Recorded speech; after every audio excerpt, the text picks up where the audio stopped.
Waalaikumsalam. Warahmatullahi wabarakatuh. Waalaikumsalam warahmatullahi wabarakatuh. Oke, mohon izin untuk merecord kelas virtual kita ya. Ananda boleh diaktifkan kameranya.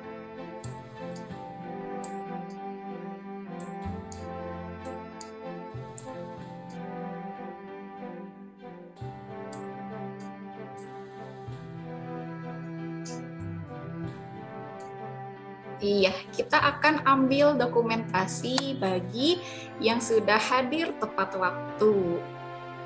Silahkan, boleh diaktifkan kameranya. Apa lagi Zoom?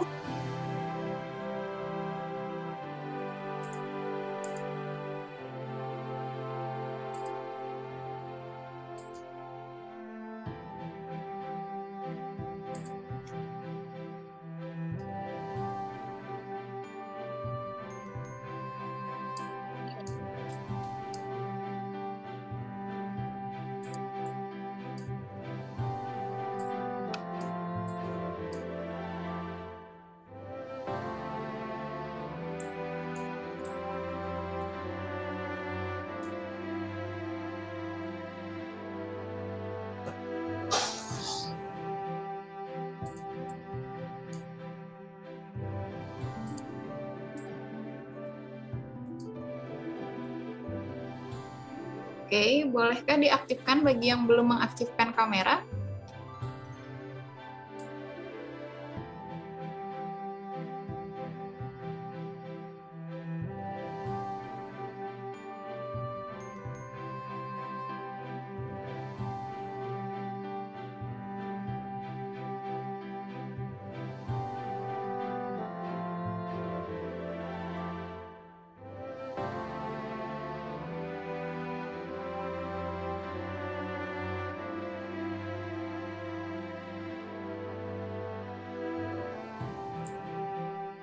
Baik, sambil madam absen ya.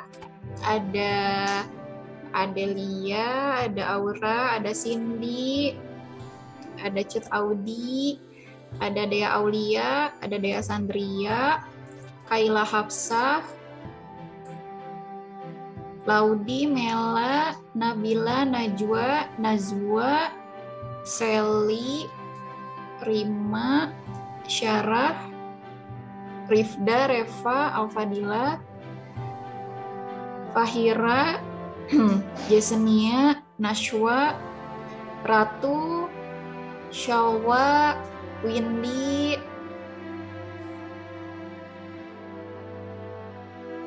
Alia, Raishiha, Marsha.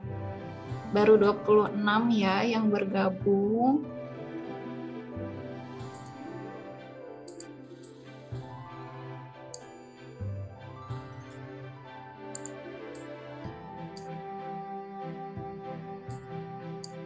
Oke, boleh diaktifkan kameranya, kita ambil dokumentasi.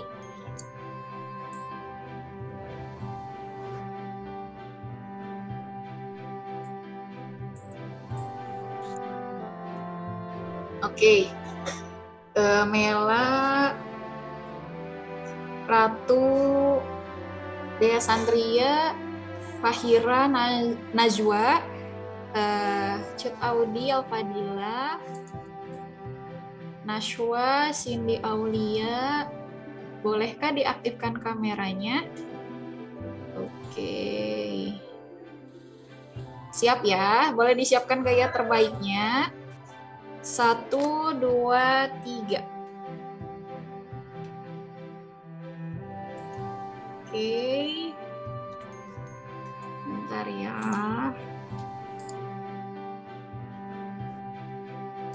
Baik, terima kasih.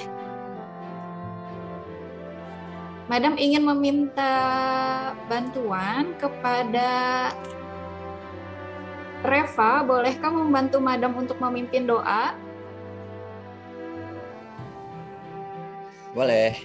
Baik, terima kasih. Sebelum kita belajar, lebih baiknya kita membacakan doa dalam agama masing-masing. Berdoa mulai.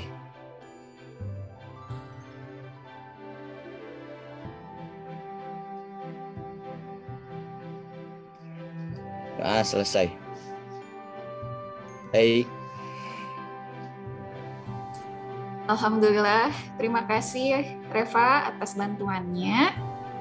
Apa kabarnya Ananda semua hari ini? Alhamdulillah baik, Bu. Alhamdulillah. Masih ingat ya kemarin kita sudah belajar mengenal bagaimana cara menanyakan kabar dalam bahasa Prancis. Kalau Madam bertanya, "Comment ça va?" Ça va bien. Oke, bravo. Ça va bien. Nah, nanti masih ingat ya ketika kita menyampaikan pertanyaan, menanyakan kabar, maka kita juga bisa menanyakan kabar balik dari lawan bicaranya ya. Misalkan kalau kita menjawabnya ça va bien, nah kita bisa tambahkan dengan merci et vous. Nah, nanti biar kita saling mengetahui kabar satu sama lain. Baik. Mohon izin untuk share screen ya. Semoga Ananda betul-betul dalam keadaan baik semuanya. Apakah sudah muncul tampilannya? Sudah. Sudah? Baik, alhamdulillah. Mohon izin.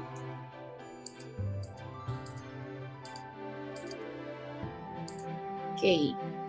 Hari ini kita akan mengenal tentang angka dalam bahasa Prancis atau disebut juga dengan les chiffres, ya. Nah, perlu diperhatikan ketika ada LES yang tulisannya seperti ini ya. Itu dibacanya le, ya, bukan le. Ya, dibacanya le. Karena kalau kita bacanya le, itu mempunyai makna lain ya, tulisannya juga lain.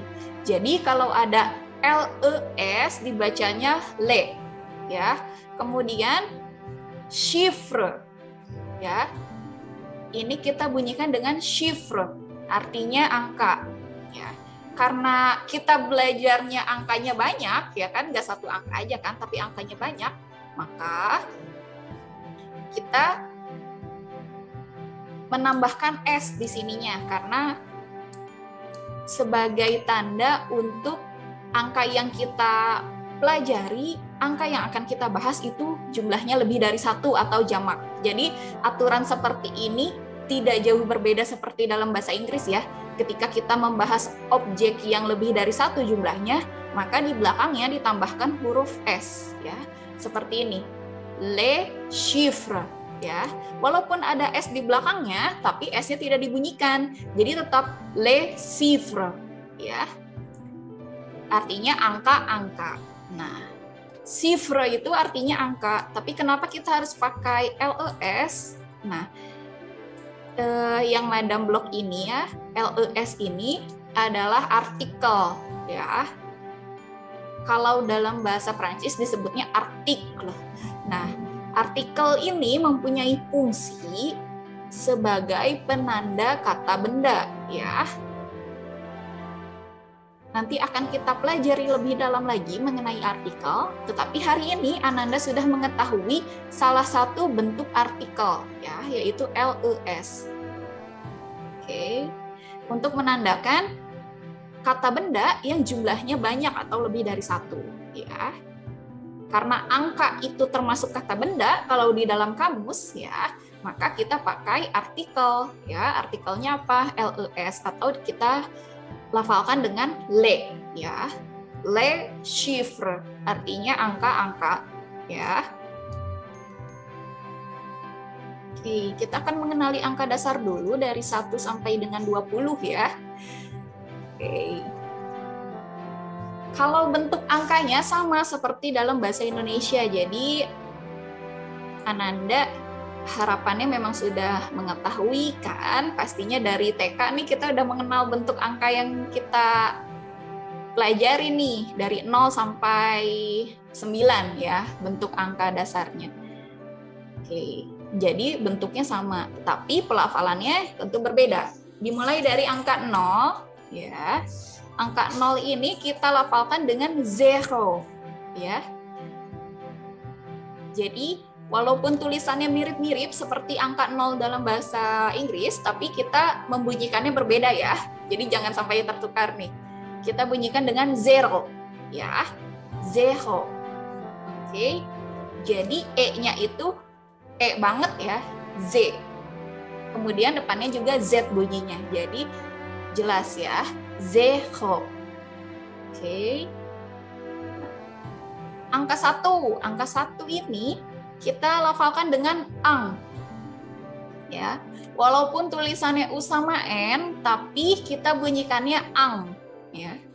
Walaupun mungkin kita bingung nih dari mana ang gitu ya, padahal tulisannya U sama N, ya. Tapi tetap dibunyikannya ang, ya. Karena kalau ada huruf U, ya, itu dilafalkannya seperti bunyi A, ya. Kemudian huruf N ketika ada di belakang maka bunyinya eng, jadi ang. Oke, ang. Itu 1. Sekarang kita ke angka 2. Angka 2 dibunyikan dengan de. Ya, sepertinya kalau kita orang Sunda diberi kemudahan nih untuk melafalkan angka 2 ini ya, karena kita sudah akrab dengan bunyi e. Jadi angka 2 kita bunyikan dengan de. Ya, walaupun ada X-nya di belakang, tapi X-nya tidak kita bunyikan, ya, de. Oke. Kita 3 angka dulu nih dari 0 ya. Zero, ang, de. Ya, de. Oke. Yang keempat ya, kita ada angka 3. Nah, angka 3 ini kita lafalkan dengan troa. Ya, troa. Dari mana bunyi A-nya gitu ya, padahal di situ jelas-jelas cuma ada O sama I. Ya. Tapi ketika ada O dengan I, dia akan melahirkan bunyi A, ya. Troa. Ya. Troa.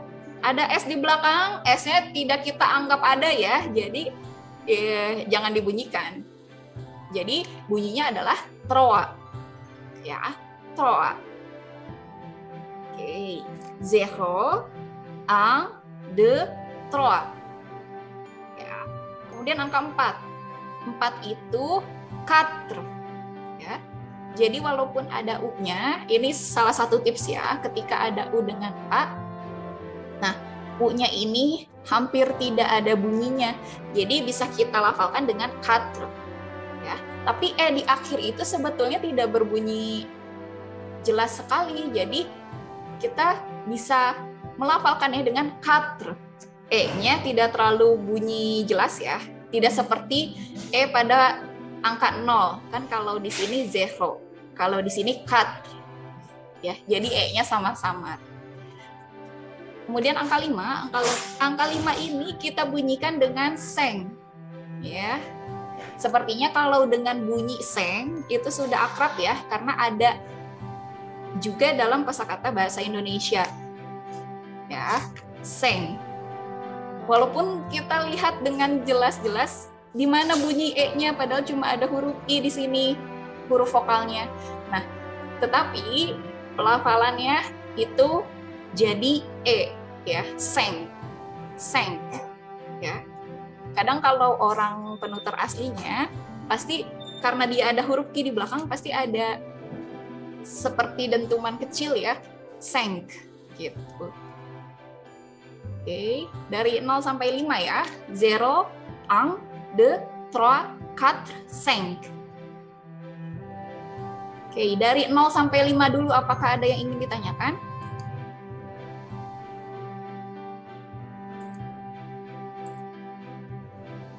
Nomor 4 boleh diulang, Madam? Oke, boleh. Nomor 4 adalah quatre. Terdengar? Quatre. Oke, jadi sudah bagus Reva. Tetapi E di belakangnya itu sebetulnya bunyinya tidak terlalu jelas. Jadi sebetulnya samar-samar. Jadi cut. Boleh dicoba sekali lagi? Quatre. Oke, bravo. Ya, seperti itu ya. Baik, ada lagi yang ingin bertanya?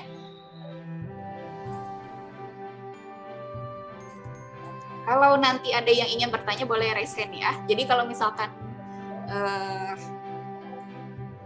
tiba-tiba terpikirkan ingin bertanya, nggak apa-apa, langsung raise hand aja ya. Baik. Madam lanjut ke angka 6 ya. Untuk angka 6 ini kita lafalkan dengan sis ya. Walaupun tulisannya sama banget sama kayak dalam bahasa Inggris ya, angka 6 itu. Tetapi bunyinya beda ya, bunyinya sis ya. Jadi X yang di belakang itu tidak dianggap sebagai X ya, kita anggap sebagai S. Sis dibacanya ya. Khawatirnya kita tertukar nih karena sama persis kan dengan tulisannya dalam bahasa Inggris. Nah, jadi jangan sampai tertukar ya. Kalau dalam bahasa Prancis angka 6 itu dibunyikannya sis, tetapi tulisannya sama ya, S I X ya. Oke. Sis. Nah, kemudian angka 7. Angka 7 itu tulisannya kan ada S E P T ya, tetapi huruf P tidak kita bunyikan di sini. Jadi kita lafalkan dengan set. Ya, set. P-nya tidak dibunyikan ya. Jadi kita lafalkan dengan set. Oke. Sis, set. Ya. Nah, kemudian angka 8. Nah, sebelum mendengar pelafalan angka 8, Ananda apakah sudah ada yang mengetahui kalau penutur asli bahasa Prancis itu identik dengan tidak melafalkan huruf H ya. Jadi kalau misalkan ada kata benda ya yang depannya huruf H, tetap aja H-nya tidak akan dibunyikan ya. Contoh misalkan hotel ya. Hotel itu dalam bahasa Prancis juga sebetulnya sama hotel, cuma dilafalkannya H-nya tidak dibunyikan jadi hotel. Ya. Aturan ini juga berlaku pada angka 8. Ketika angka 8 ada tulisan H-nya di depannya, maka H-nya tidak kita bunyikan, ya. Kemudian ada U dan I. Nah, U dan I ini kita gabungkan bunyinya menjadi W, ya. Jadi with. Angka 8 kita lafalkannya dengan with, ya. Jadi sama sekali tidak ada bunyi H di dalamnya. Adanya bunyi W ya. With. Ya, with. Oke. Sis, set, with. Ya. Kemudian angka 9. Angka 9 itu neuf. Ya. Ini semuanya berbunyi nih. Jadi kita bisa dengan mudah melafalkannya ya, karena kita sudah akrab juga nih dengan bunyi E kan sebagai orang asli Sunda. Nah, kemudian dipertemukan dengan huruf N dan F, dan di angka 9 ini semuanya dibunyikan neuf. Ya. Sis, set, with, neuf. Nah, selanjutnya angka 10. Untuk angka 10 ini, walaupun dia akhirannya itu huruf X ya, huruf X, tetapi dia tidak berbunyi X belakangnya. Kita bunyikan dengan Z, seperti bunyi Z belakangnya. Jadi, diz. Ya. Diz. Ya. Tidak ada sama sekali bunyi X-nya, tapi bunyinya diz. Ya. Jadi, sis, set, with, neuf, diz. Ya. Dari 6 sampai dengan 10, apakah ada pertanyaan? Boleh silakan Syawwa. Madam mau bertanya, Ya. untuk T, untuk huruf T untuk di bahasa Prancis, kalau misalnya T-nya ada di tengah, itu kan nggak dibaca kata Madam. Berarti kalau misalnya T-nya ada di tengah, kalau ada di akhir kalimat, berarti dibaca gitu untuk T. Kayak yang set gitu. Oke, Makasih, terima Madam. kasih. Ya, terima kasih Syawwa. Jadi gini, sebetulnya kalau dalam pelafalan di bahasa Prancis ada beberapa penyesuaian kembali ketika huruf tadi bertemu dengan huruf lain, ya. Dan kondisi seperti ini terkadang ada pengecualian juga secara khusus. Nah, kalau huruf P kondisinya pada di angka 7 ya, pada pelafalan set ya, dia memang P-nya tidak dibaca. Ya, tetapi kalau misalkan di kasus lain ada huruf P di akhir kata misalkan. Nah, kita harus lihat dulu katanya dan harus lihat juga huruf sebelum P-nya apa. Tetapi bisa ditarik kesimpulan kalau pada umumnya konsonan di akhir kata itu tidak dibunyikan. Ya. Nah, kalau misalkan P-nya ada di tengah, kita juga harus lihat dulu bersebelahan dengan apa, ya. Nah, kalau di angka 7 dia kan bersebelahan dengan E dan T. Nah, maka dari itu P-nya tidak berbunyi. Jadi, kesimpulannya adalah tetap memperhatikan apakah di sebelah huruf itu ada huruf apa, gitu. Nah, bagaimana biar kita terbiasa hafal bunyinya, apakah harus dibunyikan atau tidak? Itu memang perlu banyak berlatih. Jadi, salah satunya bisa juga kita antisipasi dengan banyak membaca, ya, kemudian banyak berlatih. Tidak apa-apa, berproses saja, tetapi kalau pembelajar bahasa Prancis sebagai bahasa asing, ya, artinya kita kan sebagai pembelajar bahasa Prancis sebagai bahasa asing, maka untuk memaknai pelafalan itu pasti memang butuh proses, karena memang harus banyak mengenal kosakata lainnya, gitu. Apakah terjawab? Baik, Madam. Terima kasih. Ya, terima kasih kembali. Ada pertanyaan lain kah?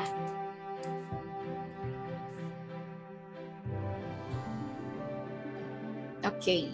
Madam mau coba melafalkan 0 sampai dengan 10 ya. 0, 1, 2, 3, 4, 5, 6, 7, 8, 9, 10. Kalau orang Prancis itu identik dengan ketika berbicara, pelafalan mereka cepat sekali, ya. Kalau dibandingkan dengan orang Indonesia pasti akan berbeda ya, gitu. Walaupun orang Indonesia tersebut sudah menguasai bahasa Prancis, tetapi pasti ada perbedaan karena semahir apapun kita dalam mempelajari bahasa asing, kita hanya bisa ada pada tahap near native speaker.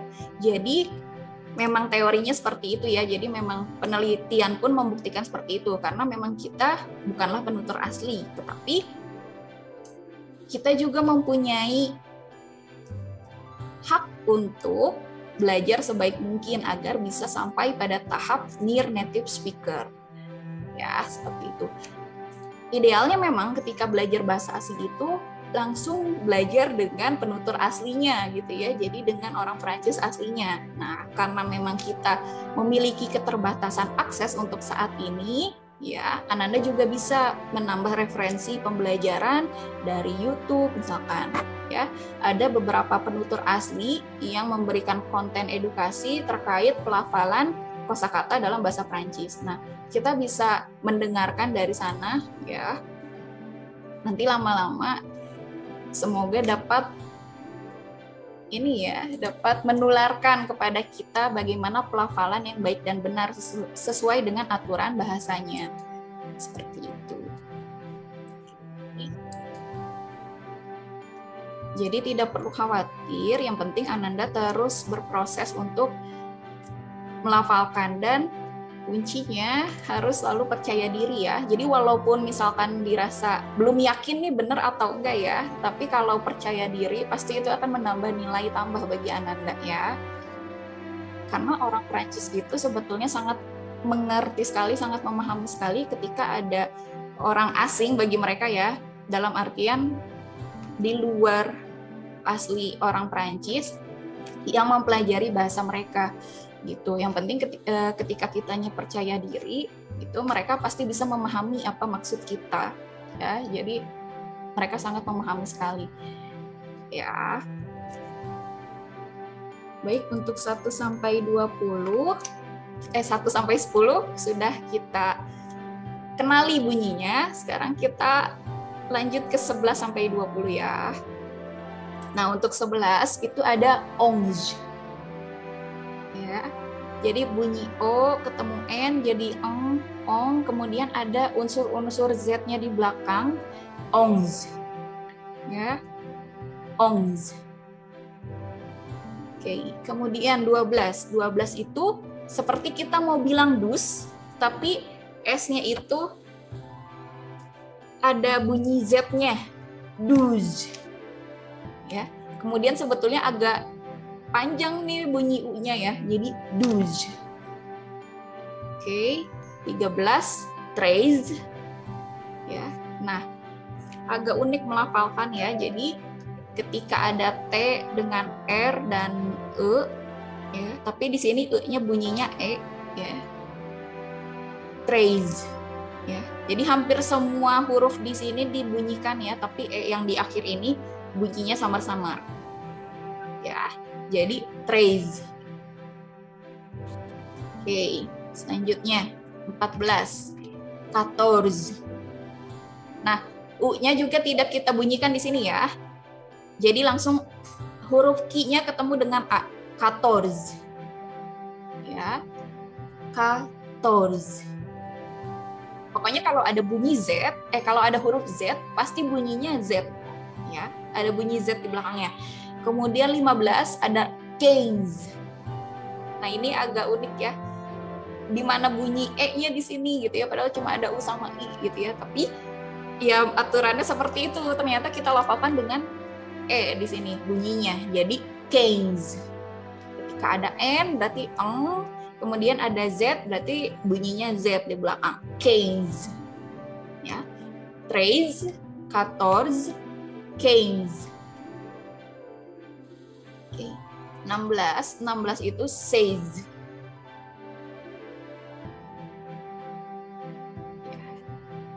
Oke, dari 11 sampai 15 dulu, apakah ada yang ingin bertanya?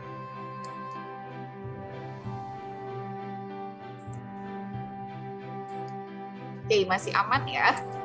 11 11, 12 12, 13 13, 14 14, 15 15.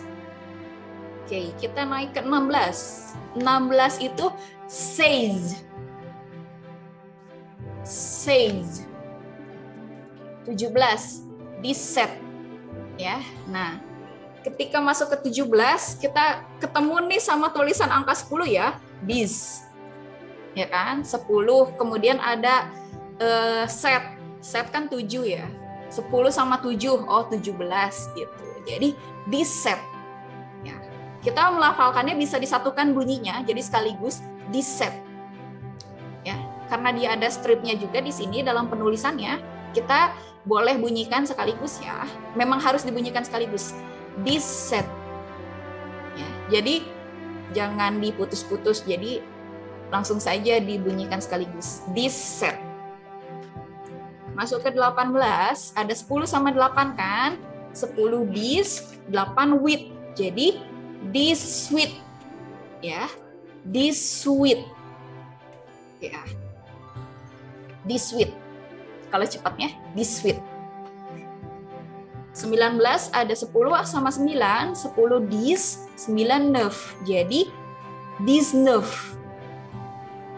Oke, 20. Nah, untuk pelafalan 20 ini ada beberapa macam bunyi ya. Kalau kita pembelajar bahasa Prancis mengenalnya dengan bunyi utara atau bunyi selatan. Kalau ada yang melafalkan 20 dengan veng, itu benar. Ya, kalau ada yang melafalkan 20 dengan vang, itu juga benar. Jadi keduanya benar ya. Jadi ketika nanti kalian mendengar bunyi 20 itu veng atau vang, dua-duanya benar karena keduanya ya, salah satunya nanti masuk ke bunyi utara atau selatan gitu. Jadi dua-duanya benar ya. Kalau kalian lebih nyaman yang mana? Misalkan lebih nyaman dengan veng, silahkan. Lebih nyaman dengan vang, silahkan. Ya. Tapi kalau madam sih lebih sering menggunakan veng bunyinya untuk melafalkan 20 ya. Veng gitu. Tapi kalau kalian lebih nyaman membunyikannya dengan vang, silahkan. Veng. Oke. Dari 16 sampai 20, apakah ada pertanyaan?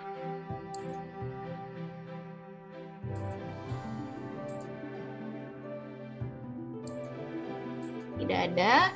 Kalau masih bisa dipahami, Madam akan coba lafalkan dari 11 sampai 20 ya. 11, 12, 13, 14, 15, 16, 17, 18, 19, 20. Oke, kalau dari 0 sampai 20, 0, 1, 2, 3, 4, 5, 6, 7, 8, 9, 10, 11, 12, 13, 14, 15, 16, 17, 18, 19, 20. Nah, itulah angka dasar. Kalau angka dasar kan 0 sampai 9 aja ya. Nah, tapi kita tambahkan sampai 20. Nanti pelafalan 21 sampai 100 misalnya, itu ada aturannya lagi loh gitu. Jadi kalau pertemuan pertama ini kita sampai 20 dulu ya. Karena nanti kan kita akan belajar memperkenalkan diri. Di memperkenalkan diri kita kan akan menyebutkan usia misalnya ya. Kita akan mempelajari itu karena biar Ananda nanti ketika memerlukan itu untuk mengisi dokumen misalnya, Ananda bisa melafalkannya dengan lancar kan. Nah, kita kenali dulu sekarang 0 sampai 20 kan, karena pasti usia Ananda ada di rentang 11 sampai di rentang yang baris kedua ini kan, di 11 sampai 20 ini kan. Nah, di angka belasan ini jadi Ananda harus mulai menghafalnya, bagaimana cara menulisnya, kemudian bagaimana melafalkannya gitu. Karena nanti ketika memperkenalkan diri, Ananda sudah tahu nih, oh misalkan usia Ananda 16 tahun, berarti 16 itu says, ya kan? Jadi Ananda sudah tahu bunyinya, kemudian sudah tahu juga tulisannya seperti apa. Ya, jadi 0 sampai 20 ini sangat-sangat terpakai sekali pasti ke depannya untuk pembelajaran kita. Ya.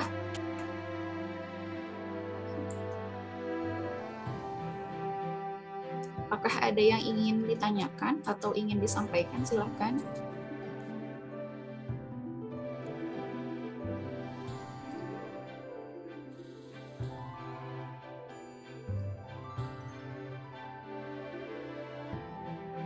Oke. Mohon izin untuk stop share ya.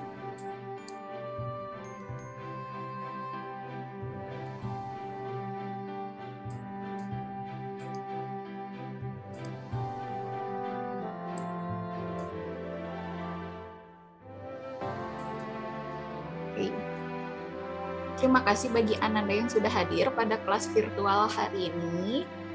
Kemudian yang sudah hadir dan aktif, ya. Semoga tetap dapat menjaga semangat belajarnya. Kegiatan Ananda untuk hari ini pada mata pelajaran bahasa Prancis nanti akan ada petunjuknya di LMS ya. Oke.